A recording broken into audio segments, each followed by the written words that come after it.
मला असं वाटतं जर इलेक्शन कमिशननी चर्चेला बोलवलं असेल तर त्याचं आपण सगळ्यांनी स्वागत केलं पाहिजे आणि शेवटी एका सशक्त लोकशाहीमध्ये चर्चेतूनच मार्ग निघतात त्याच्यामुळे त्याची चर्चा व्हावी आणि चर्चा झाल्यावर जे काही सत्य आहे ते बाहेर येईल.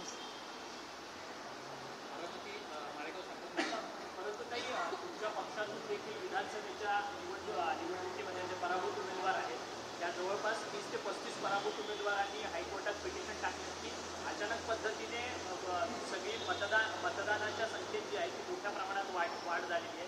तिकडे प्रकाश आंबेडकर यांनी देखील याचिका टाकली आहे की 5 नंतर 76 लाख मतदान कसं वाढलेलं आहे. हे प्रश्न आहेत, त्याची चर्चा संसदेतही व्हावी म्हणजे पारदर्शक कारभार व्हावा आणि परत या घटना होऊ नये याच्यात पुढे चेक्स अँड बॅलन्सेस कसे होऊ शकतात ह्याच्यावर चर्चा झाली पाहिजे. आणि एकच चिंताजनक गोष्ट मला आता वाटते की जो डेटा 3 का 4 महिन्यातच डिस्ट्रॉय होणार आहे. या आजकालच्या जगात जिथे एवढे डेटा सेंटर्स आहेत प्लस क्लाउडसारखी यंत्रणा आहे, AI एवढं मोठं आज तंत्रज्ञानात एवढे क्रांती होते आहे त्याच्यामुळे डेटा स्टोअर करायला काय फार अडचण नाही. आता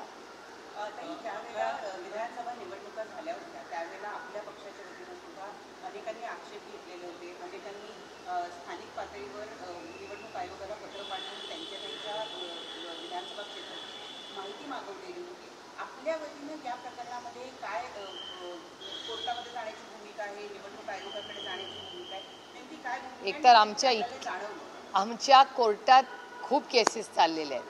म्हणजे एकतर आमची पक्षाची केस चालली आहे, सिंबलची केस चालली आहे, त्याच्यानंतर बारामती लोकसभा मतदारसंघामध्ये वेल्ह्यामध्ये जे पैसे सापडले ती केस चाललेली आहे. त्याच्यानंतर आमचे अनेक कॅन्डिडेट्स आहेत ज्यांना असं वाटतं की त्यांच्यावर अन्याय झाला आणि डेटा ड्रिव्हन आहे, हा फक्त खोटा आरोप नाही आहे. अशा बऱ्याच केसेस आमच्या कोर्टात आत्ता आहेत.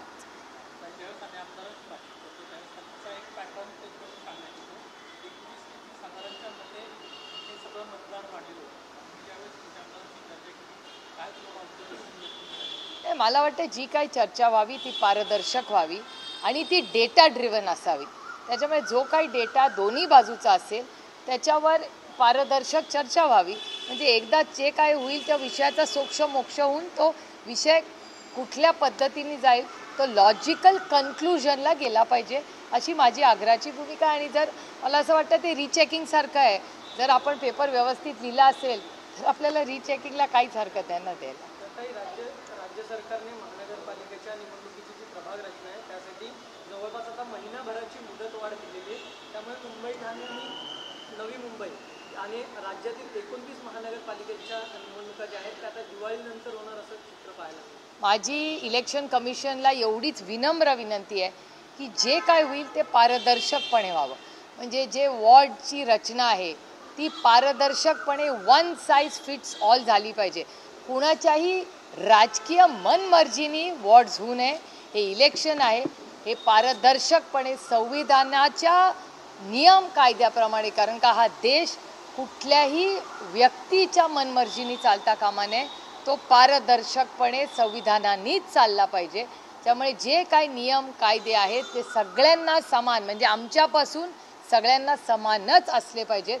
आणि जी काही वॉर्ड रचना असेल त्याचा एक स्टँडर्डाइज फॉर्म्युला असला पाहिजे आणि त्याच फॉर्म्युलानी संपूर्ण राज्यात पारदर्शकपणे त्या झाल्या पाहिजे.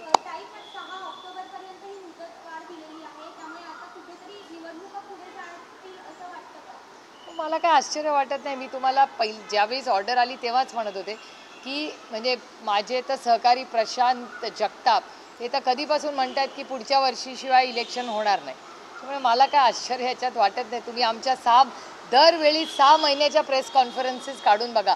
आम्ही जे आरोप मी म्हणणार नाही, जे स्पष्टपणे आम्ही भूमिका मांडलेली आहे ती भूमिका 6 महिन्यांनी खरी होती. राज्यामध्ये एक अत्यंत महत्त्वाचा विषय सुरू आहे तो म्हणजे हिंदी भाषा जी आहे ती 1ल्या ते 4थ्या वर्गामध्ये शिकवण्याच्या सक्तीला घेऊन. खरं तर सरकारनं सक्ती हा शब्द वगळला जरी असला तरी त्याला बगल देऊन पुन्हा तीच लागू करण्याचा प्रयत्न सुरू असल्याचा आरोप मनसेनं केला. मला असं वाटतं आज कॅबिनेट आहे.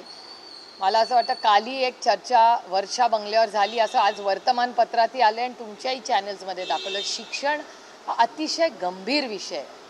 ती काय फक्त बातमी किंवा एक विषय ज्याच्यावर आम्ही विरोधक आहोत म्हणून आम्ही टीका करत बसावा असा नाही. हा अतिशय गंभीर विषय आपल्या सगळ्यांच्या मुलांच्या आयुष्याचा प्रश्न आहे. त्याच्यामुळे न्यू एज्युकेशन पॉलिसी हे शिक्षण सोपं करण्यासाठी होती, अवघड नाही. इन्क्लुझिव्ह एज्युकेशन, डिव्हर्सिटी इन एज्युकेशन, असे अनेक नवीन ज्या घटना आहेत. मग स्कॅन्डिनेव्हियामध्ये असलेलं शिक्षण असेल, अनेक परदेशातले मॉडेल असतील, काही भारतातले यशस्वी मॉडेल म्हणजे अनेक जिल्हा परिषदच्या शाळा आहेत ज्याच्याकडे अतिशय चांगले यशस्वी मॉडेल्स आहेत. तर का नाही त्या सगळ्या प्रक्रियेतून ज्या काही बेस्ट प्रॅक्टिसेस असतील त्या सगळ्या घ्याव्या आणि त्या पद्धतीने शिक्षण तज्ज्ञांचं मार्गदर्शन घेऊन हा निर्णय घ्यावा. याच्यात आम्ही सगळे शिक्षण तज्ज्ञ नाही. शिक्षण तज्ज्ञांना घ्या. आणि मी स्वतः SSCमध्ये शिकलेले आहे. तर 2 भाषा या SSCमध्ये आहेत, 1ली ते 4थी. ह्याच्यात बदल आणण्याचं कारण काय? त्याला काहीतरी डेटा एव्हिडन्स पाहिजे ना. आता कुणाची मनमर्जी लागली म्हणून चला आता हे बदला, असं होत नाही. आणि मला एक चिंता वाटते ज्याबद्दल मी माननीय दादा भुसेजींना वेळही मागितली आहे की एका वर्तमानपत्रात अशी बातमी आली होती की हे 3री भाषा जी शिकवणार आहे त्याच्यामुळे जो फायनान्शियल लोड येणार आहे त्याच्यामुळे स्पोर्ट्स आणि ड्रॉइंग टीचर हे कमी करणार आहे, असं वर्तमानपत्रात आलेली बातमी आहे. त्याच्यामुळे जरूर त्यांना जे काही निर्णय घ्यायचा आहे ते घ्यावा, पण नवीन काही बदल करत असताना तुम्ही स्पोर्ट्स टीचर आणि ड्रॉइंग टीचर जर कमी करणार असाल तर हा योग्य नाही. त्याच्यामुळे ह्याच्यासाठी मी क्लॅरिफिकेशन मागण्यासाठी दादा भुसेंची वेळ मागितली.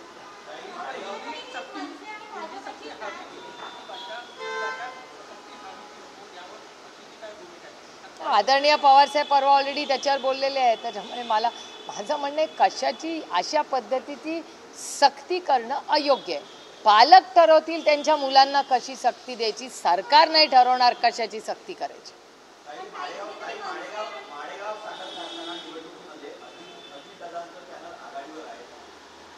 चांगली गोष्ट आहे. जे कोणी लोकांनी मतदान केलं आहे त्या पॅनलला शुभेच्छा.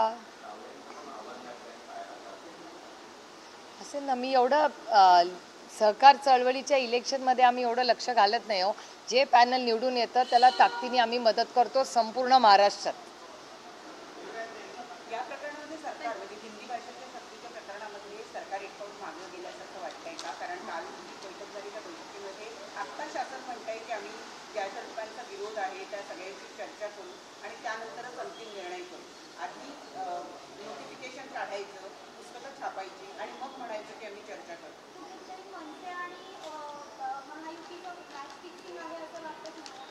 त्याचं ना, मी शिक्षणाला खूप सिरियसली घेते. त्याच्यात राजकारण पक्ष ह्याची मतांपेक्षा तज्ज्ञांची काय मतं आहेत, कारण का ह्या मुलांच्या आयुष्याचा प्रश्न आहे. तो काय कुणाच्या तरी इलेक्शनमध्ये मी अडकत नाही. आणि माझं स्वतःचं मत आहे सरकार कुणाचंही असू दे, काही विषय आहेत ज्याच्यात राजकारण आणू नये आणि तज्ज्ञांनी त्याच्यात त्यांचं मार्गदर्शन कुठल्याही सरकारने घ्यावं.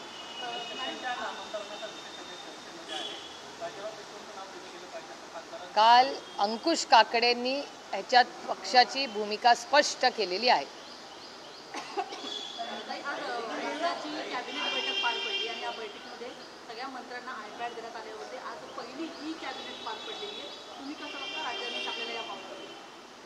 I don't have a view. कशी आता कॅबिनेट घ्यायची तो माननीय मुख्यमंत्र्यांचा प्रश्न आहे. माझा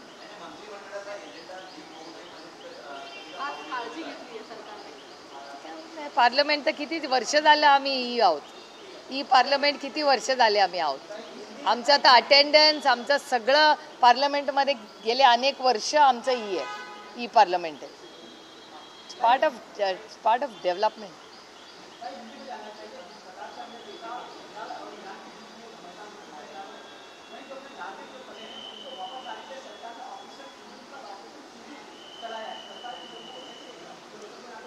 बहुत दुनिया में आज जो हो रहा है बहुत चिंता की बात है.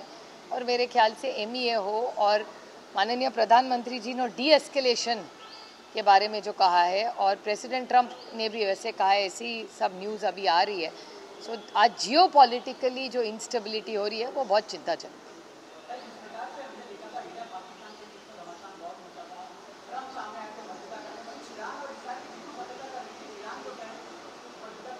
सबकी एक ही भावना है, डी-एस्केलेट. सब जगह से डी एस्केलेशन का ही सबका सुझाव आ रहा है।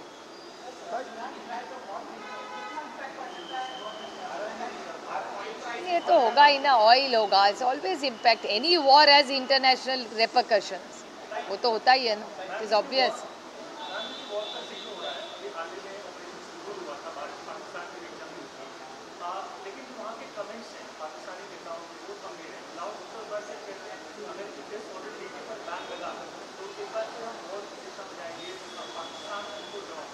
मेरे ख्याल से MEA will make a clear statement ना, ये नेशनल सिक्योरिटी के इश्यूज है, इस पे एमईए का स्टेटमेंट आएगा, क्योंकि ये क्या न्यूज़ चैनल और आप और मेरी की चर्चा नहीं है, बहुत सीरियस चर्चा होती है, और मेरे ख्याल से इस पे एमईए जवाब दे तो ज़्यादा ठीक होगा। रेलवे स्टेशन का नाम बदलकर पेशवा जी के नाम पर रखने की मांग बीजेपी कर रही है, जबकि दूसरा धड़ा बीजेपी नहीं कर रही है, मेगा तो अब दूसरा पक्ष कह रहे हैं कि महात्मा फुले जी के नाम पर होना चाहिए। अंकुश काकड़े जी ने एनसीपी एसपी का ऑफिशियल स्टेटमेंट कर दिया, कल ही कर दिया। और जिस तरीके से राहुल गांधी ने ट्वीट करके फडणवीस को लेकर तारीफ किया कि उनके कॉन्स्टिट्यूंसी में जिस तरीके का वोटर लिस्ट का जो बढ़ रहा है आपका, कैसे देखते हैं आप? मेरे ख्याल से इसका जवाब इलेक्शन कमीशन ने देना चाहिए। इलेक्शन कमीशन क्या कहती है देखते हैं, लेट्स वेट।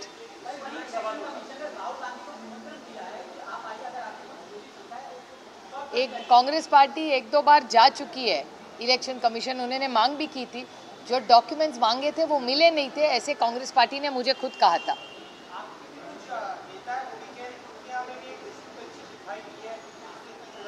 हमने सारे इश्यूज रेज किए हुए हैं, हम रिप्लाई की मांग कर रहे हैं, अभी रिप्लाई आया नहीं हमें, वो नहीं मुझे पता। हमने कई इश्यूज रेज किए हुए हैं, हम इंतज़ार में है कि हमें जवाब आएगा, एक दिन चिट्ठी आएगी।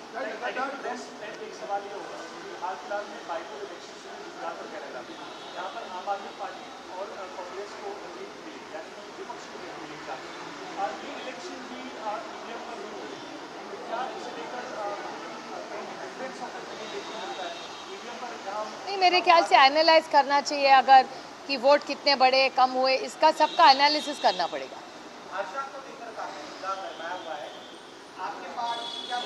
आदरणीय पवार साहब ने पिछले हफ्ते ये किया था कि कोई भी ये कंपल्शन नहीं होना चाहिए, ऐसा स्टेटमेंट उन्होंने ऑलरेडी एक हफ्ते पहले कर चुके हैं।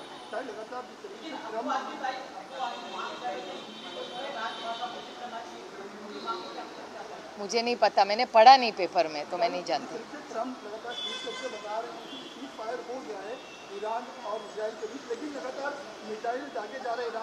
मेरे ख्याल से ये एमईए के इश्यूज है, बड़े सेंसिटिव है, नेशनल सिक्योरिटी के इश्यूज है, एमईए इस पे विस्तार पे स्टेटमेंट करेगी।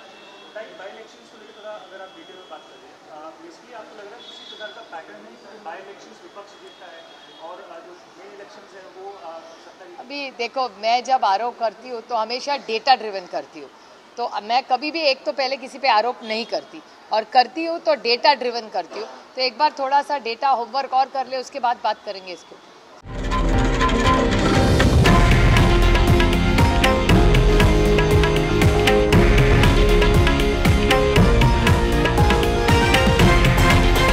हे आहे देशातील नंबर 1 न्यूज नेटवर्क आणि आपण पाहत आहात TV9 मराठी, एकमेव।